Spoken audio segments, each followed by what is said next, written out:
इधर आओ, मेरे से बात करो, मुझे अपनी समस्या समझाओ। आओ, आ जाओ आ जाओ आ जाओ। अरे मार क्यों नहीं इनको? इनसे कहिए आ जाओ आ जाओ आ जाओ। मैं बुला रही हूं, आने दीजिए, आने दीजिए इन्हें। आ जाओ बेटा।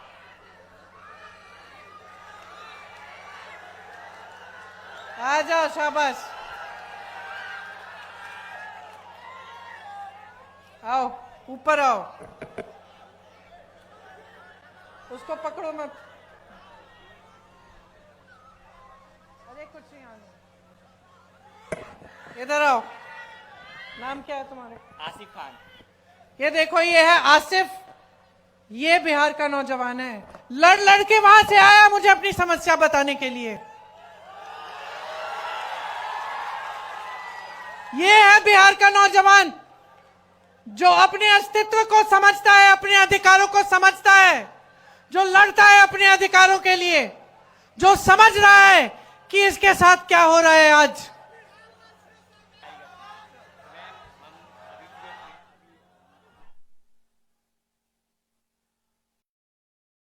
सुनिए, ये क्या बता रहे हैं मुझे कि इनके भाई ने नीट का एग्जाम दिया और उनके जैसे जो अभी एसएससी का एग्जाम, एसएससी का एग्जाम हुआ, उन्होंने, काफी नौजवानों ने वो एग्जाम दिया और ये मुझे बता रहे हैं कि जिस तरह से रिजल्ट आ रहे हैं उससे दिख रहा है कि फिर से पेपर लीक हुआ है। कह रहे हैं कि जब प्रदर्शन करने गए, अपने अधिकार मांगने गए, तो इनको पुलिस ने पीटा, कि प्रशासन ने दबाने की कोशिश की। जैसे यहां पे जब अपनी बात करने लगे तो आपने इनको रोका। पुलिस वाले मेरे साथी हैं। आपकी गलती नहीं है, आपकी गलती नहीं है, आप अपनी ड्यूटी कर रहे हैं। आपको बताया गया है कि आपकी ड्यूटी जनता की आवाज को दबाना है, ये बताया गया है। क्योंकि आपकी सरकार है, वो ऐसी सरकार है जो जनता की आवाज सुनना नहीं चाहती है। मैं आपको एक बात बताना चाहती हूं, मेरे बचपन की बात है। मेरे पिताजी प्रधानमंत्री थे, मैं उनके साथ अमेठी गई। अमेठी उनका संसदीय क्षेत्र था। बैठ जाइए आप। मैं उनके साथ अमेठी गई, छोटी सी थी, 10-12 साल की थी, पीछे पीछे चलती थी। हम एक गांव में गए और मैं अपने पिता से डरती थी क्योंकि मेरे पिताजी वो मतलब नियम के आधार पे चलते थे। हम कुछ गलत वलत करते तो खूब डांट खाते थे। पिताजी गांव के अंदर गए, मैं पीछे पीछे गई और एक महिला बड़ी जोर से उनको डांटने लग गई। मैं डर गई। मैंने सोचा ये महिला कैसे डांट रही है मेरे पिताजी को। अब आप सोचिए, मेरे पिताजी प्रधानमंत्री थे, गांव के अंदर गए, गांव की महिला ने उनको खूब डांटा कस के। क्यों? क्योंकि भैया तुम 7 महीने पहले आए थे, तुमने हमें कहा था कि यहां पे नल लगवाओगे। 7 महीने निकल गए हैं, तुम हमारे सांसद हो, तुम प्रधानमंत्री हो, अभी तक तुमने नल नहीं लगवाया। डांटा उन्होंने। तो मैंने सोचा, मैं छोटी सी थी, मैंने सोचा तो भैया अब तो पिताजी डांटेंगे, तो मैं और डर गई। पिताजी ने डांटा नहीं, डांटा नहीं, प्यार से बात किया, बोला बहन यहां आओ, समझाया कि इस नल को मैंने सैंक्शन कर लिया है, इसमें समय लगता है, ये हो जाएगा, ये अगले 1-2 महीने में तुम्हारा नल लग जाएगा।